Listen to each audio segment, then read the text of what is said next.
En 2015, une vague migratoire sans précédent déferle sur l'Europe. En quelques semaines, des centaines de milliers de migrants entrent illégalement sur le continent. Ils seront 3 millions en 3 ans, aidés par des réseaux de passeurs qui encaissent de gigantesques profits au prix de dizaines de morts, notamment en mer Méditerranée. Viols, violences et attentats.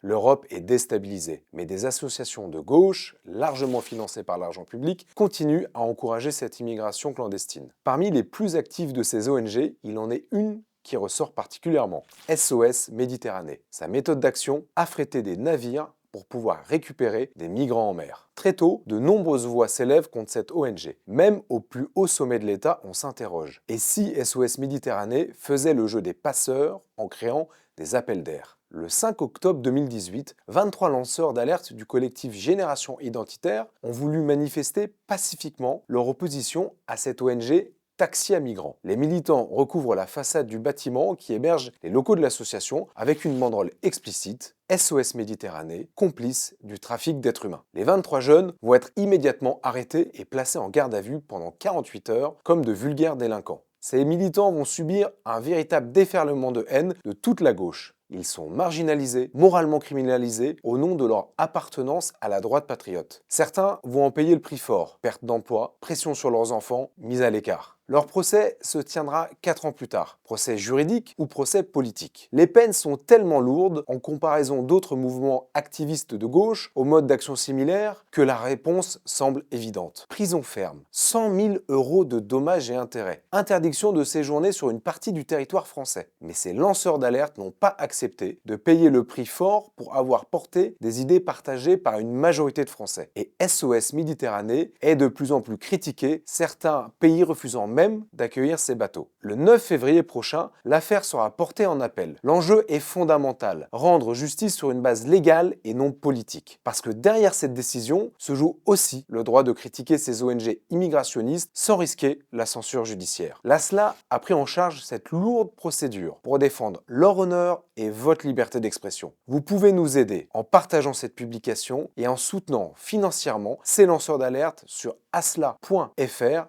Par avance et pour eux, un grand merci. Bonjour Clément, bienvenue. Merci de venir de loin pour nous parler de cette fameuse action SOS Méditerranée 8 ans après. Mais déjà, est-ce que tu pourrais te présenter à notre public ?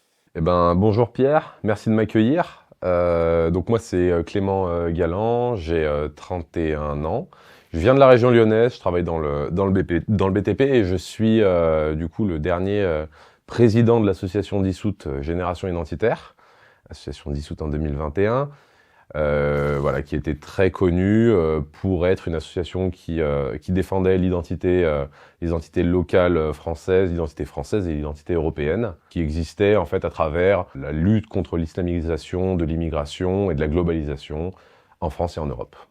Alors ça fait quand même 8 ans que cette action SOS Méditerranée, elle s'est produite et donc tu pourrais nous rappeler pourquoi vous aviez choisi de cibler SOS Méditerranée à l'époque? Alors, il faut déjà savoir qu'à l'époque, c'était quand même un contexte où on sortait des attentats de Paris. Les attentats de Paris, il y a eu les viols de Cologne aussi, fin décembre 2015. Et on était dans un contexte où il y avait une vraie inquiétude autour des sujets d'immigration dans la société.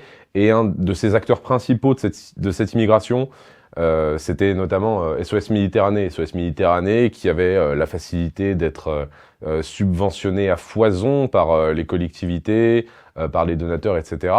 Et quand on avait cette grosse organisation financée en partie par de l'argent public, qui faisait vraiment de la politique à son échelle, hein, c'est-à-dire qu'ils allaient chercher les migrants sur les côtes libyennes, au large des côtes africaines, pour directement les ramener en Europe.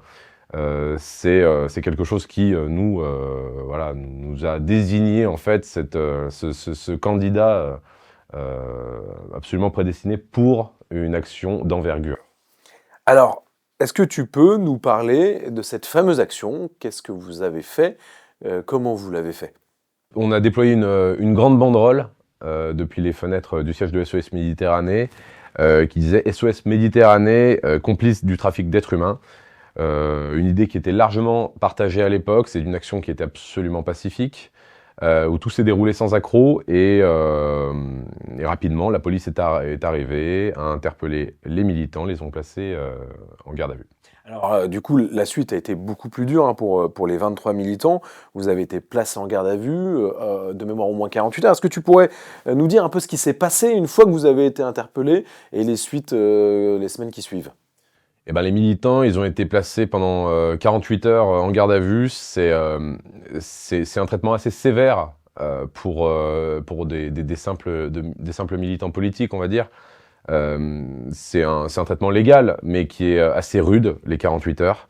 À noter qu'ils ont été assujettis à un contrôle judiciaire assez strict et que par la suite, il y a eu énormément d'articles de presse qui les ont salis, qui sont allés les salir personnellement jusque dans leur vie privée à chacun. Articles de presse, mais aussi il y a eu un travail militant, notamment d'associations et de structures de gauche qui ont donné des informations à la presse et qui sont sorties du secret de l'instruction. Exactement. Il y a eu une connivence particulière entre toutes ces associations et la presse pour préciser et aller toujours un peu plus loin dans le malfait à ces militants pacifiques. Alors concrètement, voilà, vous faites cette action, vous êtes placé en garde à vue, vous en sortez après 48 heures, mais derrière il y a le temps avant le procès, ce fameux contrôle judiciaire, mais l'impact individuel sur les 23 militants, c'est pas seulement un contrôle judiciaire.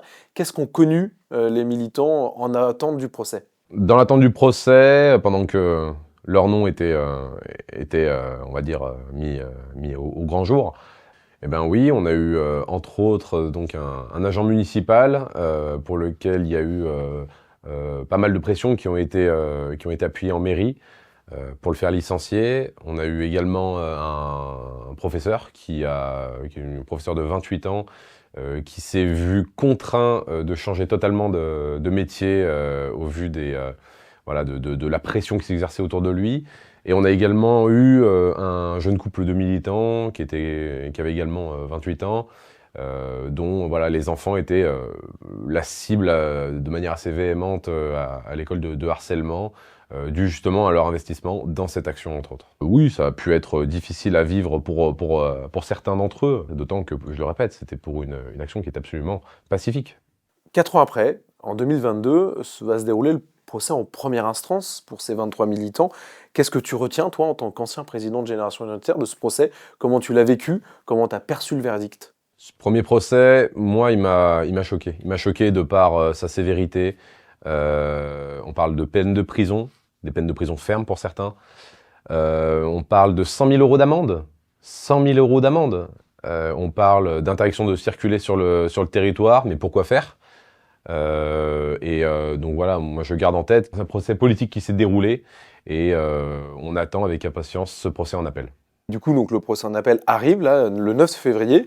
Qu'est-ce que les militants attendent de ce procès en appel? Les militants, ils attendent une chose, c'est que la justice soit faite et rendue. Je me suis entretenu avec certains qui m'ont dit qu'ils étaient confiants. Ces 23 lanceurs d'alerte, ils sont accompagnés par l'ASLA. Tu sais, l'ASLA ne vit que grâce aux donateurs. Est-ce que tu as un mot pour ces donateurs? Oui, en tout premier lieu, on remercie quand même chaleureusement l'ASLA pour cet accompagnement. Tous les donateurs sans qui ce serait pas possible aujourd'hui d'aller aussi loin sur cet accompagnement. Donc encore une fois, on les remercie vraiment chaleureusement et on sait que le jour du procès, le 9 février, ces 23 ex-militants, ils seront pas seulement 23, mais ils seront très très nombreux à travers tous ces supports. Des peines de prison dont certaines ferment. 100 000 € de dommages et intérêts. Voilà les risques qu'encourent ces 23 lanceurs d'alerte de droite.